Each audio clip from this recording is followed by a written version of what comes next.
Sampai di depan rumahnya Abu Nawas, wazir ngelihat Abu Nawas masih kelihatan kayak orang gila. Kali ini gak ada perdebatan lagi antara Abu Nawas dan wazir. Soalnya si Abu Nawas diseret secara paksa dong. Meskipun Abu Nawas ini meronta-ronta, prajurit yang bawah gak peduli dan bodo amat. Pokoknya harus berhasil dia.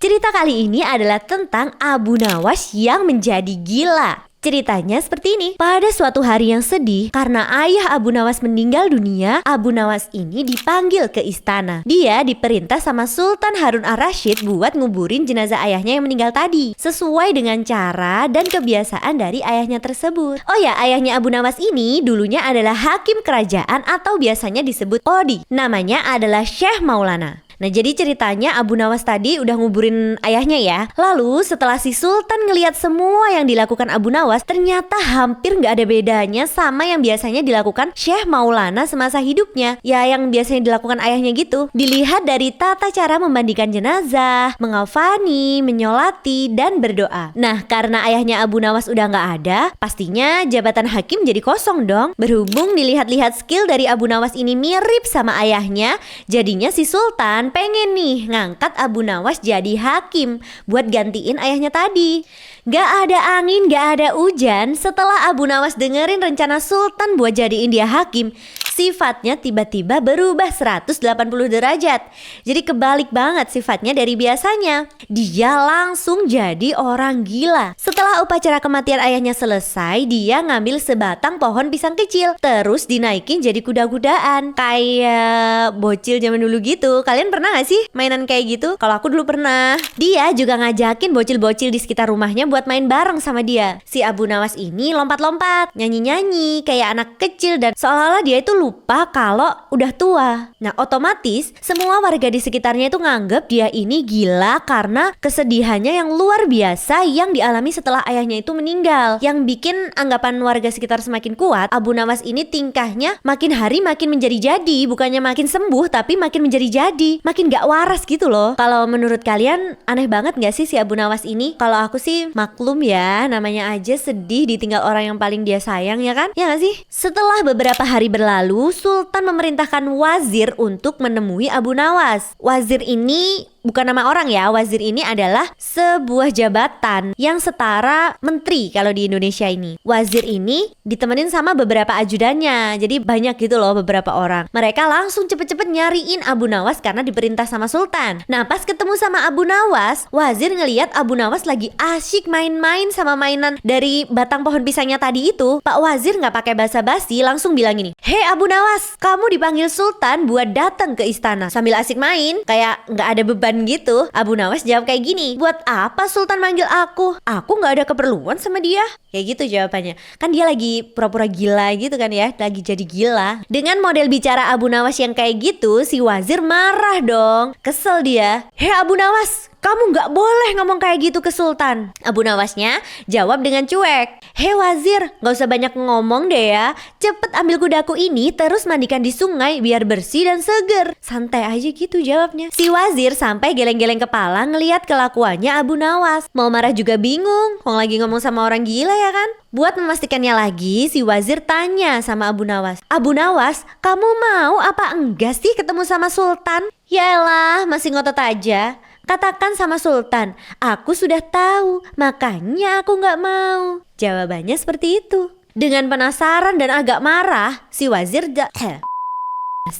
masih penasaran. Dia juga masih agak marah sebenarnya. Dia tanya lagi, "Maksud kamu apa ngomong kayak gitu?" Si Abu Nawas jawab, udah, pergi sana. Bilang kayak gitu sama rajamu." Jawab Abu Nawas sambil ngambil tanah terus dilempar ke arah wazir dan temen-temennya. Jadi ngomong tadi, udah, pergi sana, sambil ngelemparin pasir ke arah wazir. Bener-bener ya si Abu Nawas ya. Karena gak mau repot dan misinya ini udah gagal, si wazir pun pergi dari halaman rumah Abu Nawas. Mereka ngelaporin keadaan Abu Nawas yang kayak gak waras itu ke Sultan Harun ar-Rasyid. Wazir menghadap ke Sultan dan ngejelasin panjang kali lebar tentang apa yang udah terjadi pada Abu Nawas. Tahu kalau Wazir and the Gang gagal, Sultan langsung marah dong dan membentak mereka. Kalian ini gimana sih? Cuma ngadepin seorang Abu Nawas aja nggak becus.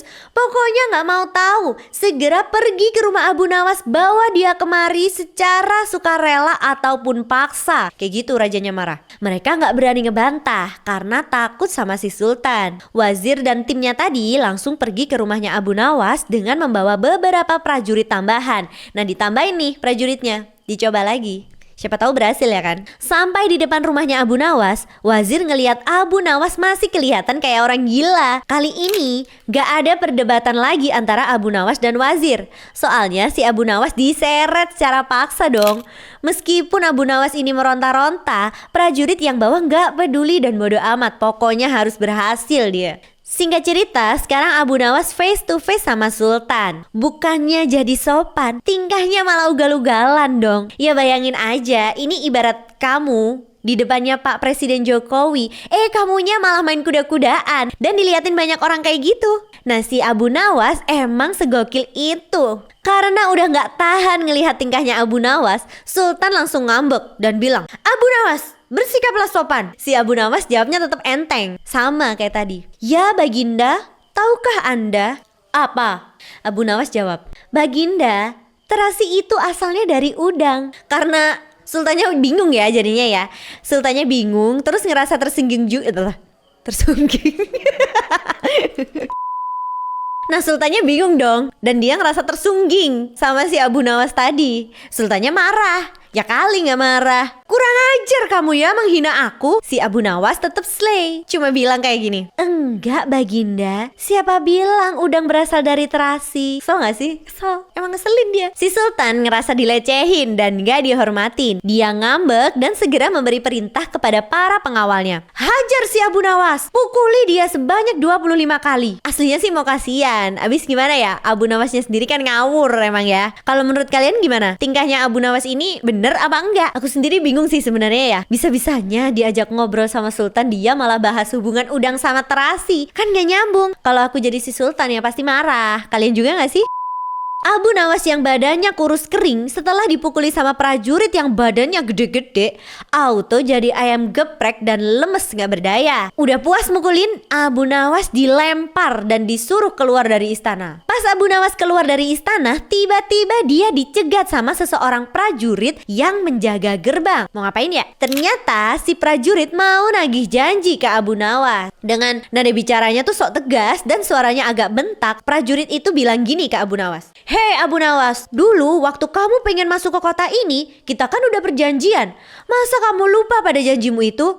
Kamu kan bilang sendiri, kalau diberi hadiah oleh Sultan, kamu bakalan bagi-bagiin 50-50 sama aku. Nah sekarang, mana bagianku?" Gitu, dia nagih bagiannya ceritanya. Gak pakai lama, Abu Nawas langsung tanya balik sama penjaga itu. "Hai penjaga pintu, kamu beneran pengen hadiah yang diberikan sama aku tadi?" Dia mulai mikir nih. Langsung dijawab, "Ya mau dong. Masa aku nolak? Dan itu kan udah perjanjiannya kita." Gak banyak ABCD, Abu Nawas ngambil sebatang kayu yang agak besar, lalu orang itu dipukulinya sebanyak 25 kali. Si Abu Nawas malah ngasih hadiahnya 100% sama si penjaga itu, jadi gak 50-50 ceritanya. Penjaga tadi jerit-jerit kesakitan dong, gak berdaya dia, dan nganggep Abu Nawas ini emang udah gak waras. Dimintain hadiah malah dipukulin. Setelah penjaga gerbang itu kelenger, Abu Nawas ninggalin dia gitu aja. Dengan cuek, si Abu Nawas langsung pulang tanpa ngomong apa-apa. Tiba-tiba pergi aja gitu. Karena gak terima dengan perlakuannya Abu Nawas tadi, si penjaga gerbang tadi langsung menghadap sama Sultan. Dia nyeritain semua kejadian yang sudah dialaminya. Sambil berlutut, penjaga itu berlutut pasrah gini, ngadu dia. "Wahai rajaku, maafkan hambamu yang hina ini. Hamba datang kemari pengen ngadu tentang tingkah anehnya Abu Nawas. Dia memukuli hamba sebanyak 25 kali tanpa alasan yang jelas. Hamba mohon keadilan dari tuanku yang mulia." Mendengar aduan itu, tanpa pikir panjang, Sultan langsung memerintahkan pengawal untuk manggil Abu Nawas lagi. Singkat cerita, Abu Nawasnya diseret lagi dong ke istana. Setelah itu, dia ditanya, "Hei Abu Nawas, kamu ini bener-bener ya? Apa iya kamu udah mukulin penjaga pintu gerbang kota ini sebanyak 25 kali?" Karena Abu Nawas merasa perilakunya udah agak berlebihan, nada bicaranya tiba-tiba jadi agak sopan nih. Dia ngomongnya baik ceritanya. Ampun tuanku, hamba melakukan itu karena udah sepantesnya dia menerima pukulan itu. Rajanya bingung. Maksudmu gimana sih? Coba kau jelaskan sebab dan alasan kamu mukulin orang itu. Lalu Abu Nawasnya ceritain secara detail peristiwa yang udah dialami sama si penjaga. Karena alasan Abu Nawas ini masuk akal dan memang kayak gitu kenyataannya, akhirnya bukannya Abu Nawas yang dihukum, sekarang malah gantian si penjaganya yang dihukum. Dari peristiwa itu Baginda Raja jadi tahu bahwa bawahannya itu korupsi dan suka memeras orang gak bersalah. Emang sih ya, harusnya seorang raja itu turun langsung ke bawah biar tahu gimana keadaan rakyatnya. Setuju gak? Belum selesai sampai situ, Abu Nawas mau minta ganti rugi kepada raja karena udah buang-buang waktunya. Emang bener-bener ya si Abu Nawas ini, ada aja dia. Tuanku, hamba udah capek, udah mau istirahat, tiba-tiba disuruh datang ke tempat ini. Padahal hamba gak bersalah. Hamba mohon ganti rugi, sebab jatah waktu istirahat hamba sudah hilang karena panggilan tuanku.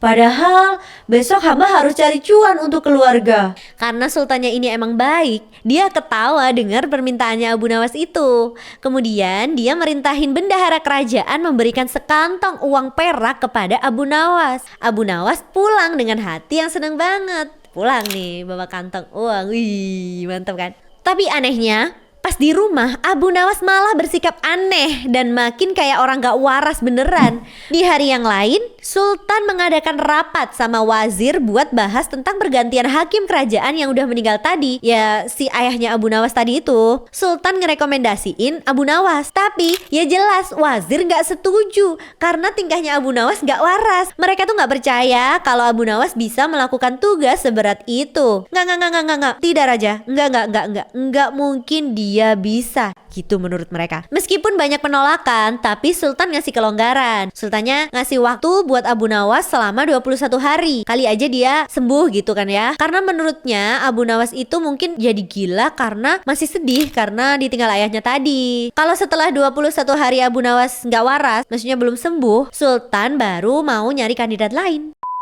Dan ternyata setelah lewat 1 bulan Abu Nawas masih belum sembuh dong. Karena hal itu Abu Nawas langsung digantikan sama kandidat lain. Katanya sih ada pertemuan besar gitu. Di sana ada seseorang yang namanya Polan. Yang emang Polan ini udah lama berambisi pengen jadi hakim sebenarnya. Dia melakukan personal branding ke rakyat Baghdad buat mencapai ambisinya itu tadi, buat jadi hakim. Nah ketika hari pemilihan hakim dilakukan, berdasarkan popularitas dan persetujuan rakyat, Sultan Harun ar-Rasyid mengangkat Polan menjadi hakim kerajaan. Akhirnya si Polan nih yang jadi. Pas denger Polan diangkat jadi hakim, Abu Nawas malah mengucapkan syukur dong. Dengan suara keras dilihat banyak orang, Abu Nawas ngomong gini, Alhamdulillah, aku udah lepas dari jabatan yang bakalan mencelakakan diriku sendiri. Tapi sayang banget sih, kok yang jadi Polan ya? Kayak nggak ada yang lain aja. Dia ngomong gitu. Dia bener-bener bersyukur banget nggak jadi hakim. Sukses dia ya rencananya tadi. Nah ternyata dari peristiwa ini akhirnya terungkap kenapa Abu Nawas gak mau jadi hakim. Sebelum ayahnya Abu Nawas ini meninggal, Abu Nawas itu sempat ngobrol sama ayahnya. Ada hal berharga yang dia pelajari dari ayahnya. Ayahnya Abu Nawas meminta Abu Nawas buat nyium kedua telinga ayahnya itu. Jadi telinganya disuruh dicium baunya gitu kanan kiri. Karena Abu Nawas ini anak yang baik, anak yang berbakti,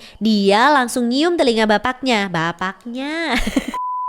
Ternyata telinga kanannya itu berbau wangi, tapi yang kiri baunya busuk. Abu Nawas penasaran. Dia tanya sama ayahnya. Ternyata kejadian aneh yang dialami ayahnya tadi adalah efek dari pekerjaan seorang hakim. Waduh, bisa ya? Jadi suatu hari, Syekh Maulana ini didatangi sama 2 orang yang pengen memutuskan perkara. Yang satu keluhannya didengar, yang satunya lagi nggak didengar. Ya karena si syekhnya nggak suka. Nah, peristiwa tersebut secara aneh mempengaruhi pendengarannya sang syekh. Jadi dari itu tadi, karena yang kanan didengar, yang kiri nggak didengar, jadi yang kanan itu baunya wangi, yang kiri jadi bau busuk kayak gitu. Kok bisa ya? Berhubung tugas hakim itu emang berat, ayahnya ngasih saran untuk nolak tawaran jadi hakim dengan cara yang paling masuk akal. Nah, caranya suruh paling masuk akal nih. Tapi si Abu Nawasnya mikir, pakai cara apa ya? Akhirnya si Abu Nawas malah pakai cara pura-pura gila buat menghindari jabatan yang tidak mau dia jabat tersebut.